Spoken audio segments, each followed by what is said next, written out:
नमस्कार दोस्तों, Avon Haryana news में आपका स्वागत है। इस वक्त की बात करें, उपचुनाव हो बिल्कुल नज़दीक आ चुका है, को वोट गिरने हैं और लगातार पार्टी के समर्थन में लोग आ रहे हैं। तो यहाँ पे मेरे पास से कुछ बुजुर्ग हैं, उनसे बातचीत करांगे भाई किस पार्टी से संपर्क रखते हैं और किसके साथ समर्थन में आए हैं। नमस्कार जी। नमस्कार। सबसे पहले तो मैं आपका एवन हरियाणा न्यूज़ चैनल का धन्यवाद करता हूँ, जो आप जगह जगह पे मजदूरों की, किसानों की, कर्मचारियों की आवाज़ उठाते रहते हो। और मेरा नाम विक्रम सिंह है। मैं भवन निर्माण श्रमिक संघ हिसार मंडल हरियाणा संबंधित एटक का राज्य प्रधान हूँ। अच्छा और सीपीआई का वर्कर हूँ। अच्छा जी। तो आज आप यहाँ पहुँचे हो तो किसका समर्थन किया है और किसके साथ में? ये देखो जी, हमारे जो सीपीआई और सीपीएम और वामपंथी पार्टियाँ हैं, इन्होंने अब वैसे तो हमें पहले से सर्वे कर रहे हैं और 15 दिन से हमारी टीमें गाँवों में लगी हुई है। अच्छा जी। और अब ये हमारा 3-4 दिन पहले ये वामपंथी पार्टियों का समझौता हुआ है कि जो बीजेपी सरकार को हरा सकता है, हमें उस पार्टी का समर्थन करना है। पहले तो ये था, अभी एक क्लियर ये हो गया कि आज बीजेपी को हराने वाली एक ही पार्टी है, कांग्रेस। अच्छा। और वो है जेपी। अच्छा। तो उपचुनाव में तो हमने सभी पार्टियों ने मिलके और इनको तन मन धन से इनको हमारा समर्पण पूरा इनको किया है। अच्छा, आपने कांग्रेस पार्टी का समर्थन किया है। अच्छा, आपको नज़र में और जो पार्टी है वो नहीं लग रही फाइट कर पाएगी? नहीं जी, और कोई पार्टियां हैं जो फाइट में नहीं है। हाँ, बाकी हम किसी पार्टियों के बारे में नहीं बोलते हैं। हम सीपीआई के हैं और इंडिपेंडेंट है। तो हमने तो यही है कि बीजेपी को हराना, क्योंकि बीजेपी ने पिछले 7 सालों में मजदूरों का शोषण किया है। किसानों के पे काले कानून लगाए हैं। ऐसे ही हमारे मजदूरों के साथ जो 44 श्रम कानून थे हमारे मजदूरों के संविधान में, उनको तोड़ मोड़ के और 4 लेबर कोड बना दिए। तो जिसमें क्या है, मजदूरों का शोषण निश्चित है। आज जो ये पूंजीवादियों को बढ़ावा दे रही है सरकार, तो हम है तो पूंजीवाद के खिलाफ है। हम तो ये है जी, सबको शिक्षा, सबको स्वास्थ्य, सबको काम बराबर मिलना चाहिए। हम तो इस नीति के इसी पार्टी के साथ जुड़े हुए हैं। और ये सरकार क्या है, पूंजीवाद को बढ़ावा दे रही है। और हाँ जी, कुलदीप आपका लोकल है, यहीं से है और कई सालों से विधायक बनते आ रहे हैं, दादालाई चल रही है और कांग्रेस पार्टी में ही थे। तो आज वो कांग्रेस पार्टी से अलग बीजेपी में चले गए हैं, लेकिन कुलदीप को समर्थन क्यों नहीं कर पा रहे? देखो जी, वो अब उनकी अपनी मर्जी है किस पार्टी में कौन जाता है। लेकिन हमारा जो वामपंथी दलों का जो निर्णय है, भाई जो बीजेपी को हराने वाली पार्टी है, उसको हमारे को समर्थन देना था। वो हमने इनको समर्थन दे दिया। आप बीजेपी को हरा रहे हो कुलदीप को? हम तो बीजेपी को हरा रहे थे। कुलदीप से हमारी कोई दुश्मनी नहीं है। कुलदीप तो कल कांग्रेस में था, पीछे आज गए बीजेपी में। कुलदीप से हमारी कोई दुश्मनी नहीं है। अच्छा। और किसी नेता से हमारी कोई दुश्मनी नहीं है। हमारी तो ये है बीजेपी सरकार से है। अच्छा। बीजेपी के साथ है जो गलत कर रही है आमदन के साथ, तो उसी के साथ उसको हराने का काम हम करेंगे। और हम तन मन धन से लगे हुए हैं। 15 दिन से हमारी टीमें काम कर रही है और हम गांव-गांव में जाके यही प्रचार कर रहे हैं कि भी बीजेपी को हराना है। नहीं, कुलदीप ने कार्य भी बताया कि बहुत सारे कार्य कराए हैं। कुलदीप विधायक रह रहे हैं। काम तो जी ये देख रहे हैं, हम सड़कों पे डेली घूमते हैं। यहाँ इन गाँवों में आदमपुर हल्का है, इसमें 2-2 फुट के गड्ढे पड़े हैं जी। अच्छा। अब काम करवाए ना करवाए वो तो उसकी मर्जी थी। सत्ता में थे, क्यों नहीं करवाया वो उनको पता है जी। अच्छा।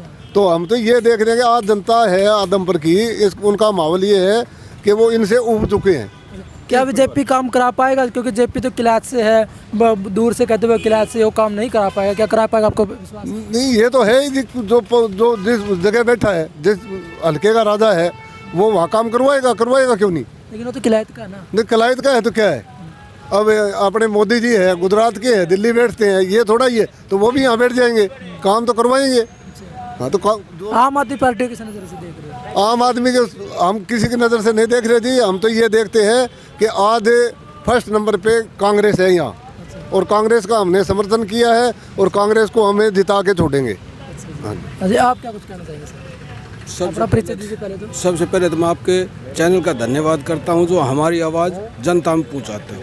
मेरा सतीश कुमार नाहड़ गांव है, सतीश कुमार नाम है, नाहड़ गांव है और मेरा डिस्ट्रिक्ट रेवाड़ी है। और मैं भवन निर्माण से 10 साल से जुड़ा हुआ हूँ और सीपीआई पार्टी का मेंबर हूँ। और ऊपर से हमें मिला था आदेश कि आप जाओ और अपने मज़दूरों को समझाओ और उनमें बैठो, उसकी बातचीत करो।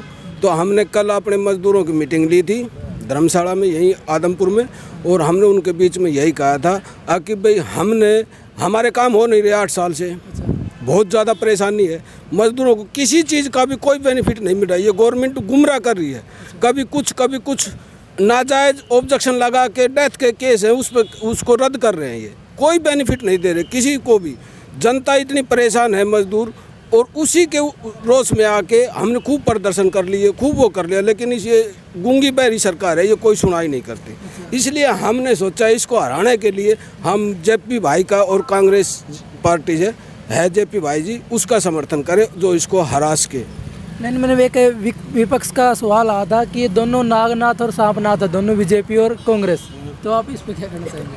नहीं जी, ये नहीं, पहले भी तो कांग्रेस काम कर रही थी इसका, और ये 8 साल से इसने तो कोई काम किया ही नहीं मजदूरों का। नहीं, वो तो कह रहे एक ही चट्टे पट्टे इन दोनों का। नहीं, ये गलत है जी। ये तो कोई भी इस इलेक्शन में कोई कुछ बोल सकता है, लेकिन ये चट्टे पट्टे नहीं है। हुड्डा साहब है, मुख्यमंत्री थे, बहुत काम किए। दीपेंद्र रोहतक से सांसद है, मैं रेवाड़ी से हूँ, बहुत ज़्यादा काम कर रखे हैं मेरे गांव में, नाहड़ गांव है मेरा, और पूरे एरिया में इतना काम किया है कि आप जाके देखो वहाँ कितना काम किया है। यहाँ क्या इसे कुलदीप 26 साल से है, यहाँ कोई काम देख रहा है? यहाँ कोई विकास है जी? वो तो देखो अलकावासी को पता है या फिर आप लोगों को पता है? हाँ, तो यहाँ कोई हम 10 दिन से देख रहे हैं, यहाँ कोई विकास की चीज़ नज़र ही नहीं आ रही।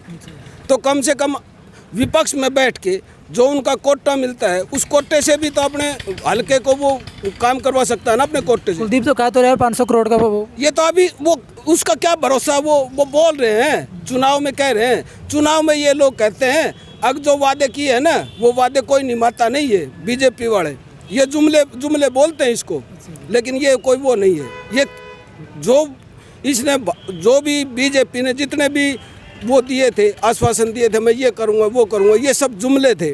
और ये कह रहे हैं मैंने इतने मकान बना दिए। कोई एक मकान तो दिखा दो हरियाणा में, एक भी गरीब आदमी का कोई मकान बना हो तो बता दो, एक भी।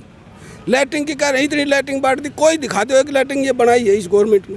किसी को भी इस 8 साल में बीपीएल को, एनी को कोई प्लाट नहीं दिया। कांग्रेस ने प्लाट दिया था, कोई प्लाट नहीं दिया, कोई और कुछ नहीं किया, किसी को मकान नहीं दिया, किसी का बीपीएल काट दिया, बीपीएल भी नहीं दिए। बीपीएल में आजकल तनख्वाह भी कटी है, तनख्वाह कटी है, पेंसिल काट रहे लोगों की, पेंसिल बंद कर दी। ये पेंसिल जो ये 1 दिन के लिए विधायक बन गया ना, उसकी पेंसिल लागू है। और जो 20 साल से बॉर्डर पे सर्विस करता है और रक्षा करता है देश की, उसकी पेंसिल नहीं है। क्या ये जायज़ है? वो तो देखो है ना, बिल्कुल जाओ तो आपको हाँ, तो ये मजदूर के और किसान के लोग ही सैनिक बनते हैं, उनके लिए कुछ नहीं है। मजदूर और किसान और मध्यक्रम के व्यापारी, इनके दुश्मन है ये बीजेपी। तो भाई देख सकते हैं जैसे ही जो मजदूर यूनियन के जो कुछ साथी थे, उन्हें आज कांग्रेस पार्टी को